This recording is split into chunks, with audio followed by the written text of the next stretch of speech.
에덴 동산에 아담과 하와가 타락했습니다. 누구 탓일까요? 하나님 탓일까요? 아담과 하와 탓일까요? 오늘 본문을 선택한 예수님의 제자들 중에 베드로가 실패합니다. 가룟 유다가 타락합니다. 과연 베드로의 실패, 가룟 유다의 타락이 누구 탓일까요? 예수님 탓일까요? 제자들 탓일까요? 과연 누구의 책임일까요? 궁극적으로 자기 책임입니다. 자녀의 부모 탓할 때가 참 많습니다. 우리 부모가 이렇게만 해주셨으면, 이런 부모였으면 하는 그런 기대와 또는 전반대되어지는 섭섭함과 또 더 나아가서 그래서 미움을 가지고 있는 부모를 향한 자녀의 마음들이 있는 것 같습니다. 물론 부모의 영향, 선생된 자의 영향은 매우 크고 중요합니다. 그러나 인생의 궁극적인 책임은 본인 자신에게 있습니다. 성경 자만서의 말씀 속에서도 부모의 죄 때문에 내가 이런 심판을 받는다고 말하지 말라 그랬습니다. 자기 죄 때문에 하나님의 진노와 심판을 받는 거지, 부모가 못나서, 부모가 잘못해서, 부모가 죄져서 그 죄값을 내가 지금 치르고 있는 거라고, 내가 이렇게 고생하고 있는 거라고. 그 말씀을 오늘의 우리의 삶에 적용해 보면, 가난한 부모 때문에 내가 가난하게 산다고, 약한 부모 때문에 내가 약하게 태어나서 이렇게 약하다고, 공부 못한 부모 때문에 내가 공부 못했다고 생각하기 쉬운 그런 오늘날의 가치관이 얼마나 잘못되었는지 성경은 우리에게 지적하고 있습니다. 정반대의 경우도 참 많지 않습니까? 부모는 정말 한글도 제대로 못 읽어도 그 자식이 최고의 인류대학에 멋진 엘리트 코스를 받는 그런 일도 있지 않습니까? 본문에 기록되어져 있는 베드로의 실패 그리고 베드로의 회복을 통해서 우리 자녀들 또 우리의 후세대들을 향한 부모의 역할 또 자녀의 도리를 기도의 제목을 찾으려야 합니다. 아이가 벌써 다 커서 성년이 되어졌기에 부모 동의 없이도 시집장가 갈 수도 있고 독립할 수도 있는데도 불구하고 아비의 눈에는 여전히 아이로만 보입니다. 아이로 대하고 내가 아이로 말할 때가 종종 있는 것 같습니다. 그 생각을 해보니까 나를 향한 어르신의 마음도 그럴 것 같습니다.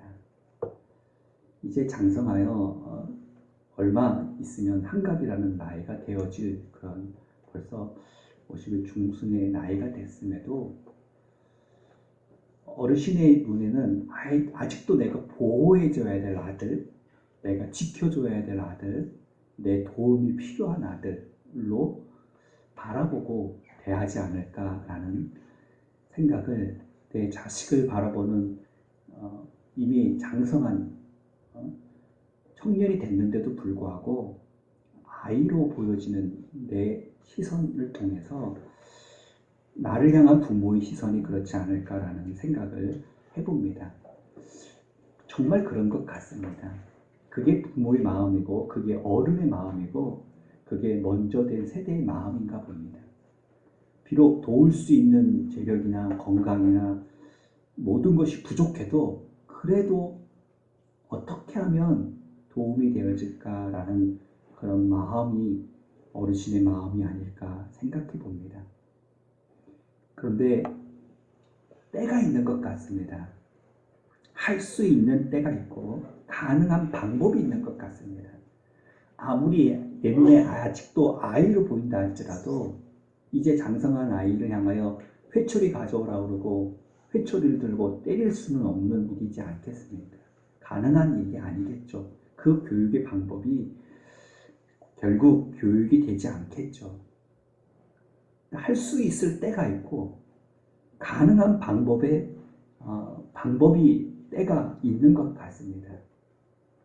부모가 스승이 자녀의 삶 속에 어떻게 건강한 영향을 미칠 수 있는지 후회만이 아니라 반성만이 아니라 지금 내 나이에 내 위치 속에 내가 할 수 있는 내 자리 속에 후세대를 향한 하나님의 말씀의 권면을 가르침을 베드로의 실패와 회복을 통해서 어린이 주의를 통하여 다 큰 어린이 같은 벌써 한갑이 다 된 우리 아이 같은 내 자식을 향하여서 또 내 후손들을 향하여서 내 성도들을 향하여서 할 수 있는 일이 무엇인지 무엇을 해야 되는지 말씀 속에 기도의 제목을 찾으려 합니다.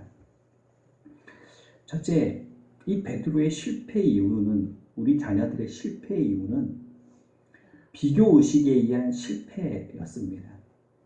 아니 예수님처럼 완벽한 선생님이 어디 있겠습니까?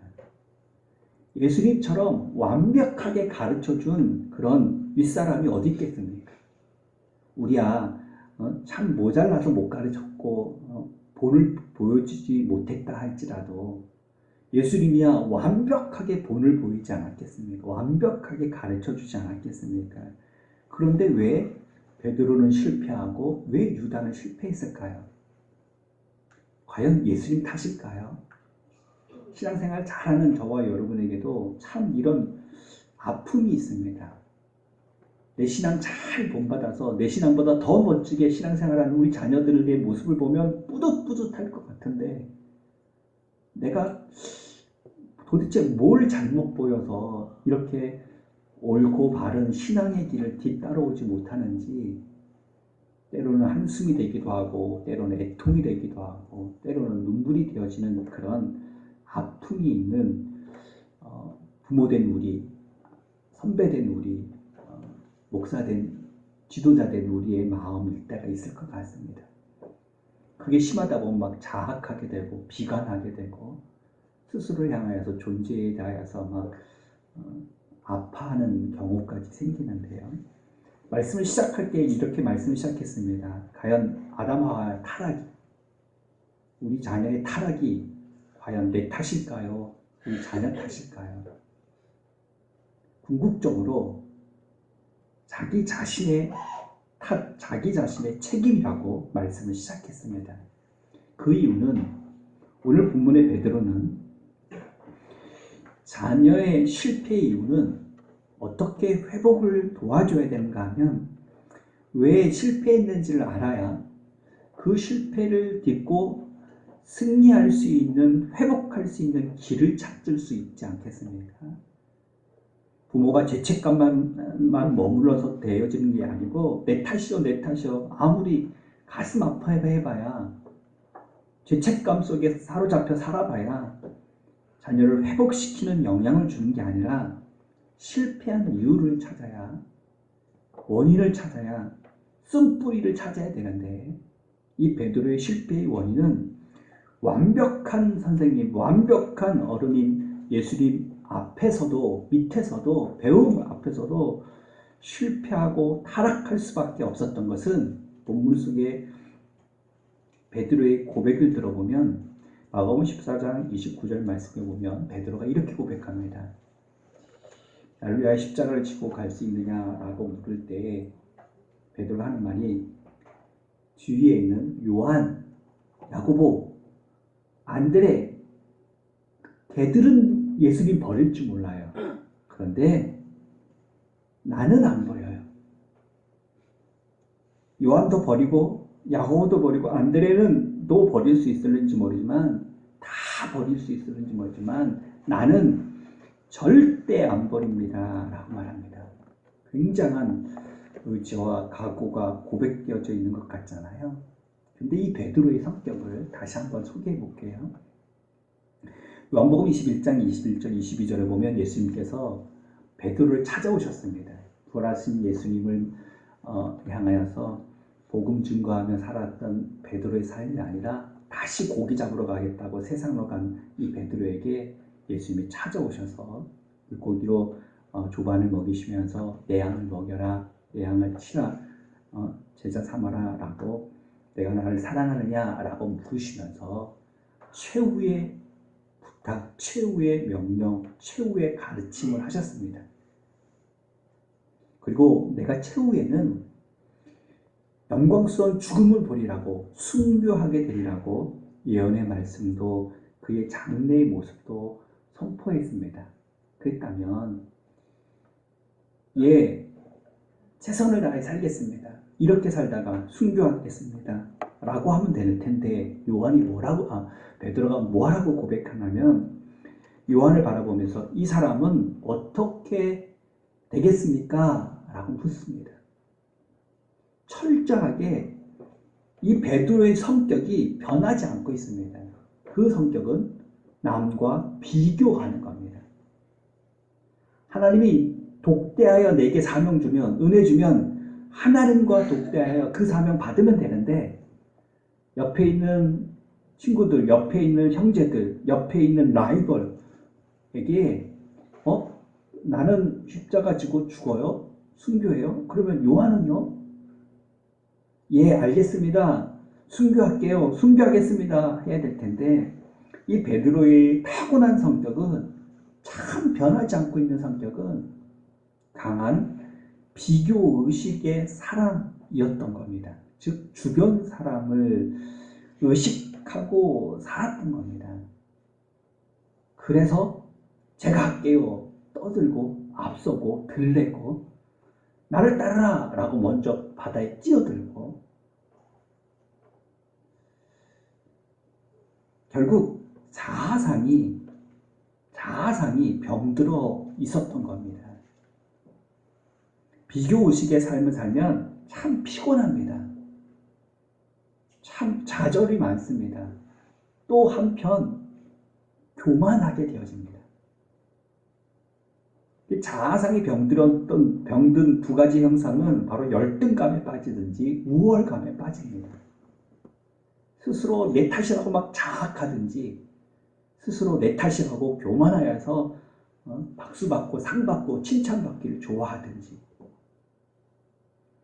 남의 탓이라고 덕을 세워주고 박수를 쳐주는 그런 성격이 이 베드로에게는 없었던 겁니다.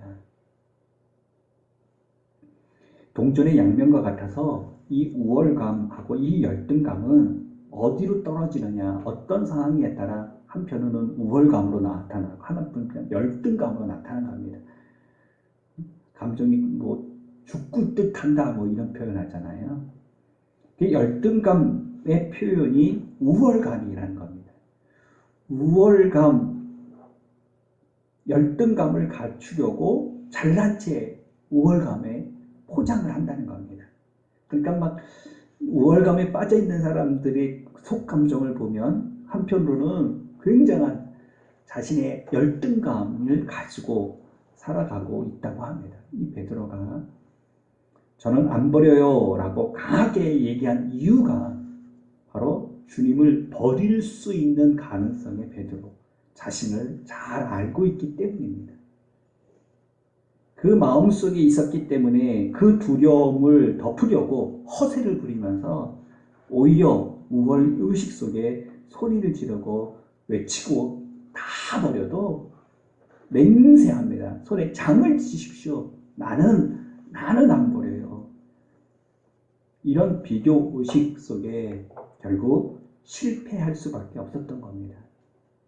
그렇다면 어떻게 치료할 수 있을까? 어떻게 회복시킬 수 있을까요? 반대되어지는 개념을 알면 됩니다. 바로 비교의식에 반대되어지는 개념은 창조의식인데요. 이 얘기는 성경에서 우리에게 가르쳐주는 하나님의 은혜입니다. 즉 나를 창조하시니까 하나님, 우리 교회를 세우시니까 하나님, 우리 부모를 주시니까 하나님, 내 자식을 주시니까 하나님, 창조, 하나님이 내게 은혜로 선물로 주셨다라고 창조의식의 생각 속에, 믿음 속에 살아가면 바라보는 것이 부정적이지 않습니다. 비교해서 자학하고 비교해서 교만하고 비교해서 내 탓이니 네 탓이니 하면서 아파하지 않을 수 있는 힘이 바로 창조의식, 창조에 대한 하나님의 은혜 속에 사는 것입니다. 자녀 양육의 가장 부정적인 영향을 이야기할 때 교육학적으로 자녀끼리 비교하는 것이라고 말합니다. 야, 니네 언니는 어떻게 했는데, 네 동생은 뭐 했는데, 야, 옆집에 누구는 뭐 해야 왔는데, 너는 하면서 비교하게 만드는 것. 그것이 교육의, 자녀 양육의 최고의 독이라고 합니다. 나는 난데, 나를 나로서 인정해야 되는데, 나는 나로서 하나님이 창조한 건데, 나는 나를 이렇게 하나님이 만드셨는데, 그러면 하나님이 그 만드신 창조하신 뜻이 있는데 그 뜻을 찾아 나가야 되는데, 남이 대학 가니까 나도 꼭 대학 가야 되고, 남이 무엇하니까 나도 해, 언니가 무엇하니까 나도 그래야 되고, 하나님이 내게 주신 달란트, 하나님이 내게 주신 개성, 하나님이 내게 주신 인생을 걸어가야 되는데, 그래야 그 인생 앞에 보람이 있고 행복이 있는데, 돈 못 번다고, 출세하지 못했다고, 세상 사람들이 가는 길을 가지 않는다고 비교하여서 너는 어떻게 달라고 그 모양 그 꼴이냐고 말한다면 그 자식의 큰 쓴뿌리를 갖고 자라게 한다는 겁니다. 그러므로 하나님이 나를 나되게 창조하셨다고 믿는다면, 수백 명, 수천 명 보이는 교회가 아니다 할지라도, 그런 목회를 못한다 할지라도,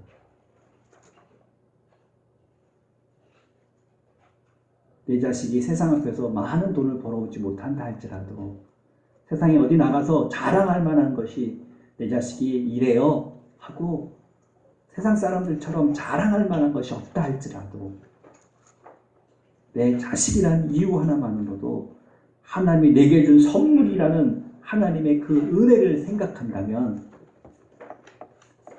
감사할 수 있고, 오늘의 나의 모습 속에 충성을 다하여서 최선을 다해서 살아갈 수 있지 않겠습니까?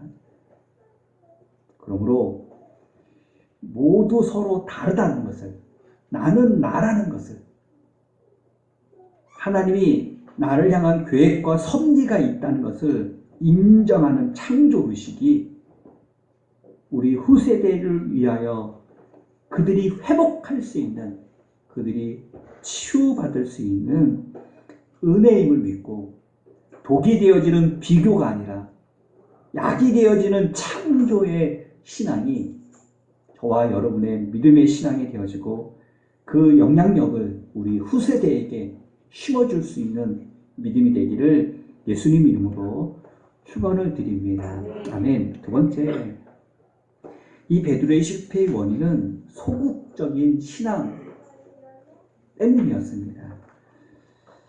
자녀에게 반대를 생각하면 적극적인 신앙을 가르치는 부모가 되고 선생이 되어야 되고 주의종이 되어야 됩니다.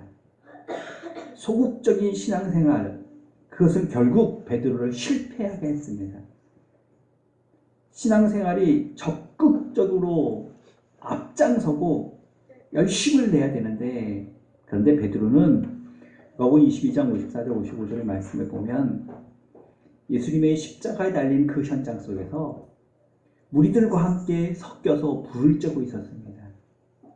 예수님의 십자가를 따를 때는 멀찍이 따랐습니다. 믿는 것도 아니고 안 믿는 것도 아니고, 따라가는 것도 아니고 안 따라가는 것도 아니고, 그냥 적당하게 세상 사람들과 함께 어울리다 보니 결국 신앙의 적극적인 그런 신앙생활을 하지 못하다 보니 멀어지기 시작을 했습니다. 이 멀찍이가 문제입니다. 멀어지기 시작하면 결국 점진적으로 서서히 무너지고 말아버립니다. 주님과 멀어지는 징조가 없는지를 잘 살펴봐야 됩니다. 점점 멀어지다 보면 결국 등지게 되고, 등지고 살다 보면 영영 되돌아오지 못한 자가 되어버리고 마는 겁니다.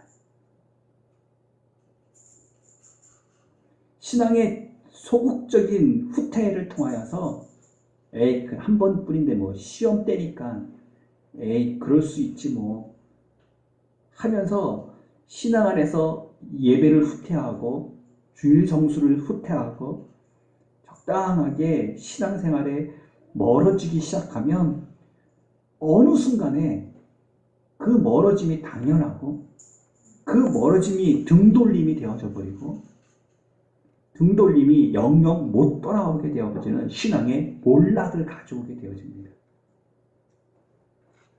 그러므로 부모라면 윗세대라면 우리 후세대를 향하여서 적극적으로 신앙생활을 할 수 있도록 격려해주고 가르쳐주고 그리고 그렇게 힘써야지 해도 그만 안 해도 그만의 신앙생활은 결국 베드로를 실패하게 만들었던 겁니다.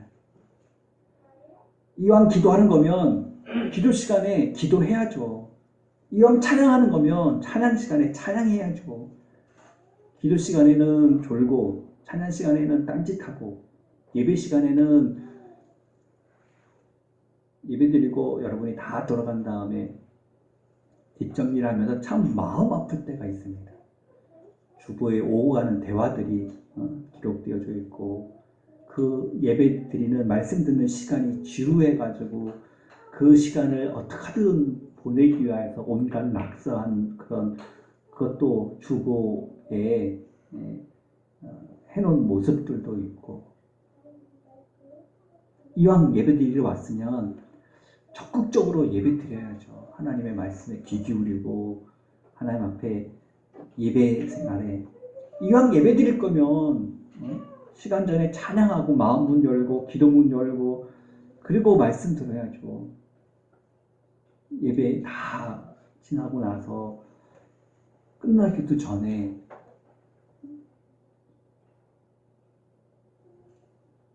예배에 대한 소홀함이 신앙생활의 소홀함이 결국 이 베드로가 실패하게 되었던 겁니다. 우리 자녀들이 우리 후세대가 적당하게 신앙생활을 하지 않도록 적극적으로 신앙생활을 할 수 있도록 후원해주고 격려해주고 가르쳐줄 수 있는 저와 여러분의 신앙이 되기를 예수님 이름으로 축원을 드립니다. 아멘. 이렇게 결론을 맺을까 합니다. 이런 베드로가 어떻게 회복될 수 있었을까요? 반대로 그럼 왜 가룟 유다는 회복하지 못했을까요? 자녀를 위해서 회복을 위한 우리의 기도 제목을 찾으려 합니다. 베드로가 다시 신앙 안에서 일어설 수 있었던 것은 첫째 말씀이었습니다. 베드로가 돌아오고 베드로가 회복할 수 있었던 것은 말씀이었습니다. 베드로에게는 말씀이 있었지만 유다에게는 말씀이 없었습니다. 하나님의 은혜가 바로 회복인데 조건 없이 주시는 사랑이 회복이잖아요. 은혜잖아요.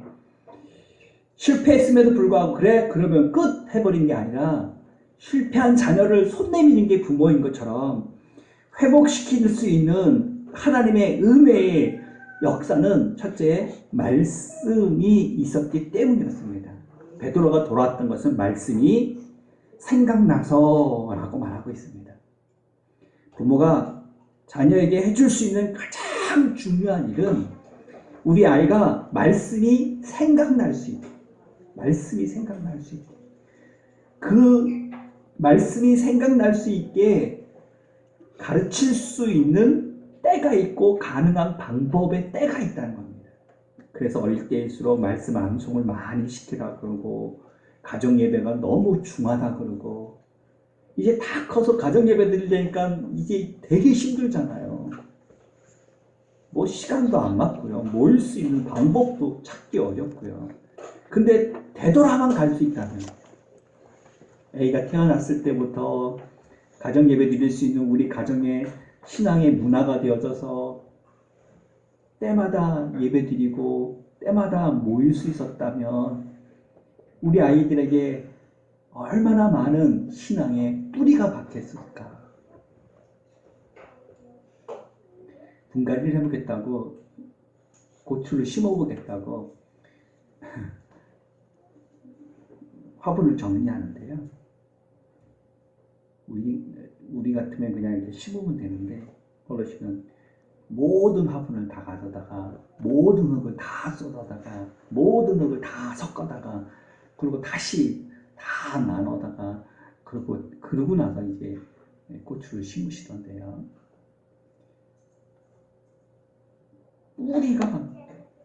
뿌리가 그 흙 전체로 퍼져온 거는 아무리 뽑으려고 해도 안 뽑혀요.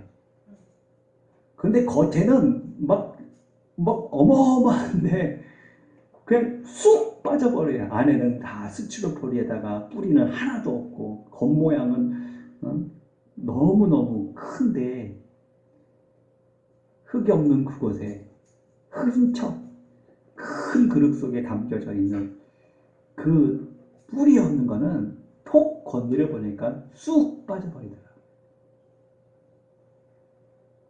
말씀에 뿌리가 있는 자녀를 우리의 자녀로 둘 수만 있다면 그럴 때 그럴 방법을 놓치지 않고 말씀을 읽어주고 말씀을 토의하고 말씀을 나누고 말씀 가운데 함께 했더라면 후회만이 아니라 이제라도 말씀에 씨를 뿌릴 수 있다면 뿌리를 내릴 수 있다면 어느 순간 머뭇거리는 회의의 과정이라는 세상의 바람도 불겠지만 뿌리 있는 우리의 자녀들이 우리의 후세대가 뽑히지 않고 반드시 열매 맺는 회복되어진 은혜가 임하게 되어줄 줄 믿습니다. 시편 119편 9절 청년이 무엇으로 그 행실을 깨끗게 하리까 주의 말씀을 따라 라고 말합니다. 시편 119편 11절 내가 주께 범죄치 아니하여 주의 말씀을 내 마음속에 두었나니 라고 말합니다.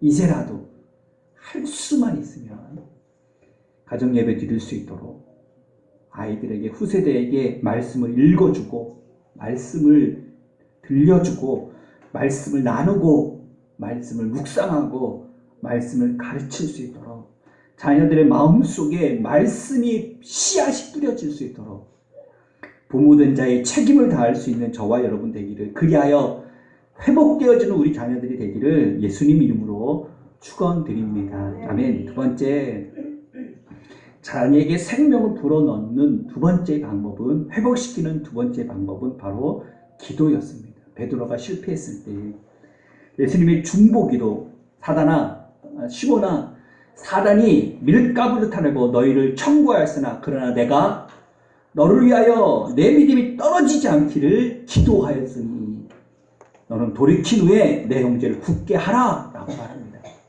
돌이킨 후에 굳게 되어질 것을 믿고 중보하며 기도해 주었습니다. 자녀를 위하여 해줄 수 있는 우리의 일은 지금 이 시간 내가 내 형편에서 자식을 위하여 돈을 벌어올 수 있습니까? 자식을 위하여 해줄 수 있는 게 뭐가 있겠습니까? 내가 자식을 위하여 대신 공부할 수 있습니까? 물론 해줄 수 있으면 해주면 좋겠지만 그런 세상 방법으로 세상적인 것으로 자녀를 신앙 안에 회복시킬 수는 없습니다. 신앙이기에 신앙을 회복시킨 것은 말씀과 기도 외에는 이런 누가 나갈 수 없다고 말씀하신 것처럼 자녀들을 위하여 기도해 줄 때 부모로서 한계가 느낄 때가 있죠. 부모로서 참 속상할 때가 있죠. 그때가 더더욱 자녀를 위하여 기도해 줄 때라고 축복의 기도를 드리면 내 믿음대로 내 기도한 대로 내가 시행하겠다고 주님이 약속하고 있으니까 속상할 때 저주의 기도 드리지 말고요.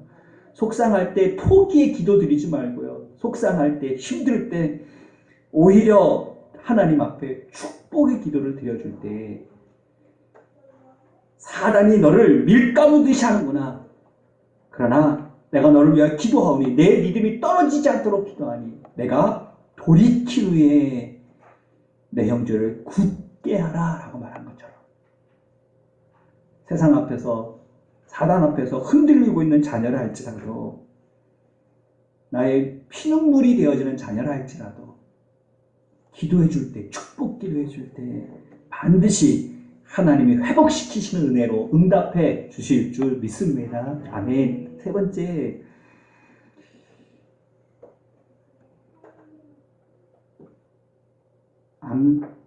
암브로스라는 감독이 부모의 부인이 통곡을 하며 기도를 하는 것을 듣고는 물었습니다. 무슨 일이냐고. 그랬더니 내 자녀가 이단에 빠졌다는 겁니다. 그때 유명한 말을 남깁니다. 자녀를 위한 기도가 있다면 부인 걱정하지 마십시오. 기도하는 엄마가 있다면, 기도하는 사람이 있다면, 기도하는 아빠가 있다면 반드시 그 자녀는 망하지 않습니다. 라고 울고 통곡하는 기도하는 여인에게 위로의 말씀을 주었습니다. 그 여인이 바로 모니카였습니다.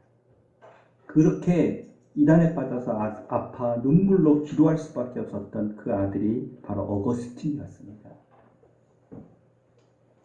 참 이단에 빠진 사람 빼내오기가 쉽지 않죠. 그러나 모니카가 그렇게 기도했던 것처럼 그 기도의 모습을 보고 감독이 그렇게 복음적인 선언을 했던 것처럼 기도하는 엄마가 있다면, 기도하는 아빠가 있다면 자녀는 결코 망하지 않는다라고 말한 이 말씀이 저와 여러분의 가정의 말씀이 되어지고 우리 자녀를 향한 우리의 소명의 말씀이 되어지기를 예수님 이름으로 축원을 드립니다. 아멘. 마지막입니다. 기도하고 있다면, 말씀에 씨를 뿌리고 있다면 변함없는 시선으로 사랑으로 지켜봐 주어야 됩니다. 무슨 얘기인가 하면 오늘 본문의 말씀 속에 누가복음 22장 61절 말씀, 주께서 돌이켜 베드로를 보시니 라고 하는 그 시선. 여러분 자녀를 어떻게 쳐다봅니까? 맹수의 눈으로 저 자식, 왼수 같은 자식 나가 죽었으면 저 그렇게 쳐다보는 시선을 말 안 해도 알게 되어집니다. 마찬가지입니다. 내가 혼날 것 같은데 이 정도 되면 분명히 한 소리 들어야 되는데 나를 쳐다보고 있는 그 시선이 궁리 여겨주는 그 시선, 베드로를 향한 예수님의 시선이 베드로, 야, 한 소리 듣겠구나. 아니, 난 이제 얼굴도 못 뜨겠네. 해야 될 그런 베드로를 바라보는 예수님의 시선이 얼마나 온화하고 따뜻하고 긍휼히 여겨주는지. 뭐라고 성경이 말합니까? 주께서 돌이켜 베드로를 보시니 베드로가 말씀이 생각나서 심히 통곡하니라 라고 말하잖아요.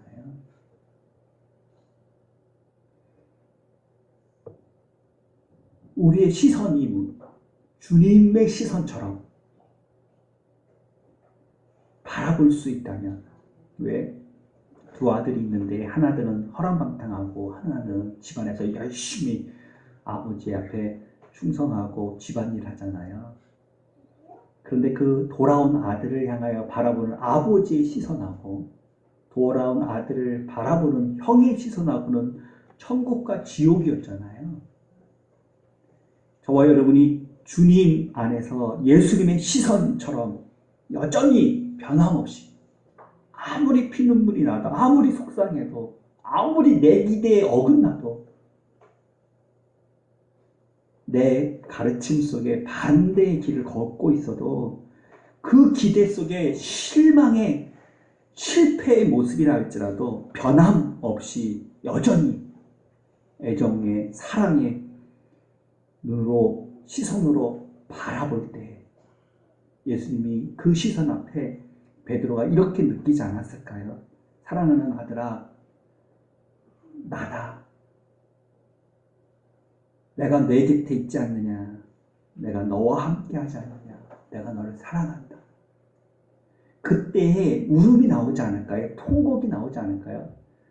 막 매를 맞아도 지금 이 순간에 내가 너를 사랑하지 않느냐고. 내가 너를 사랑하지 않느냐고. 내가 너를 용서한다고. 내가 너를 이해한다고. 내가 너를 축복한다고. 그 시선을 느낄 때에 베드로가 깨어졌던 겁니다. 베드로가 회복됐던 겁니다. 베드로가 주님의 십자가를 거꾸로 지고 나아갈 수 있었던 겁니다. 말씀을 마치게 합니다. 합심 기도하게 합니다. 우리는 함부로 가지 말라라고 하는 말씀이 기억납니다. 왜냐하면 내가 간 그곳은 길이 되어져서 내 후세대가 그 길을 따라온다고 했습니다. 그만큼 영향력이 큽니다. 그 생각해보면 다 내 탓인 것 같습니다. 내가 잘못한 것이 너무 많아서 우리의 후세대가 이렇게 되었나 봅니다. 속상하고 마음 아픕니다. 이러고 있는 우리 앞에 주님은 우리에게 베드로의 실패와 베드로의 회복을 통하여 기도 제목을 주고 있습니다. 아무리 못되고 못난 우리라 할지라도 그 인생의 책임은 우리 때문이 아니라 자기 자신 때문이라고 말하고 있습니다. 그렇다면 책임을 회피했으니 이제 됐습니까? 내 탓 아니니 이제 자유합니까? 그렇지 않습니다. 주 예수 그리스도 안에서 그들이 회복될 수 있었던 예수님의 그 사랑의 말씀과 기도와 시선을 나에게도 허락해달라고, 그런 자녀를 향하여 예수님이 그리하셨던 것처럼 말씀과 기도와 사랑으로 회복시킬 수 있는 우리의 후세대가 되게 해달라고 합심하여 기도하는 시간 되어지기 소망합니다.